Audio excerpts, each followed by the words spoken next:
Packed Hoop here in Nebraska. It's time to hear from another volunteer from the Farm Women's Group, Common Ground. The group is always working to get a positive message out about agriculture. And as we mentioned here on the program, it's October, and that means it's National Pork Month. So we thought now would be a good time to learn a little bit more about modern pork production. So join us now is Common Ground volunteer Ruth Reedy, and thank you for being here today. From Scribner, from my area, kind of. Yep, up there in northeast Nebraska. So. Yeah, great. And you think we're kind of related somehow? Somehow, if I had the whole tree, I could figure it out. But there's probably some connection. We have to ask our parents, don't we? That's right. They keep track of all that stuff, and when they tell us, we can't take it all in, and so we forget it all. I know.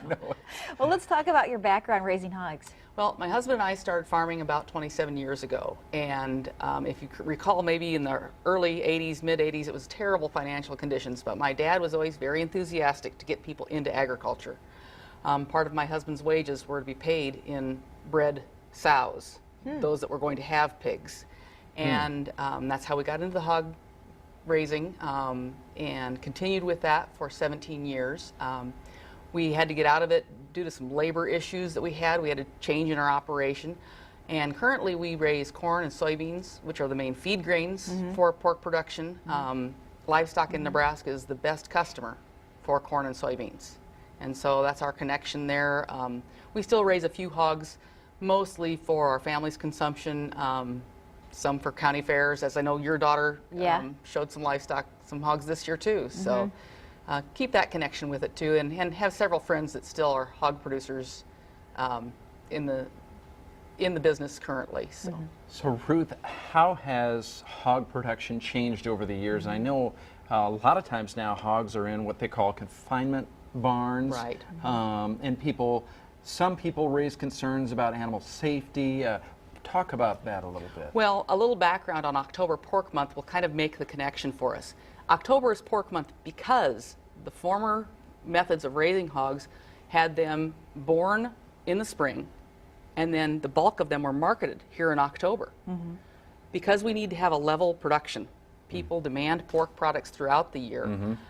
We've gone to a more controlled environment where hogs have a controlled temperature, they're comfortable at all times, they have a very balanced diet. Young pigs especially don't have a lot of hair. They are susceptible to cold, and so by having that controlled environment, we can keep them healthy and allow them to thrive and produce the pork that we need. It is an enclosed environment. If it isn't enclosed, pigs will tend to pile up, and that does injury to themselves, and is not a good thing for the livestock itself. So by keeping them in confinement buildings with the slatted system where the manure can be handled and taken away, they never have to be in contact with that. It's a very clean environment for them to live in. And how do maybe modern hog operations help producers compete globally? Well, the competition is very stiff in pork production. A lot of countries raise hogs, and by having these efficiencies where we can produce the pork with the least input possible, by keeping them healthy, giving them the proper diet, we can get an end product that is high quality, safe, and affordable for the global market. And the consumers are demanding that. They want something that's affordable too, yes, right? And they want something that's very uniform. You know, it's very difficult if you are an end user of the pork product, if you have a particular piece of pork, let's say a boneless loin chop, which is a beautiful piece of meat.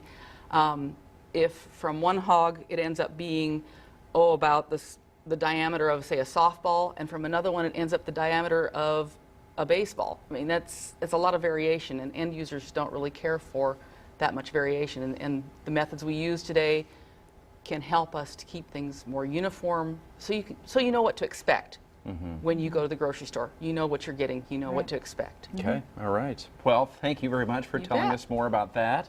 And the good news is that Ruth is going to be around in our next segment as well. Yeah, you're sticking around because you know your pork.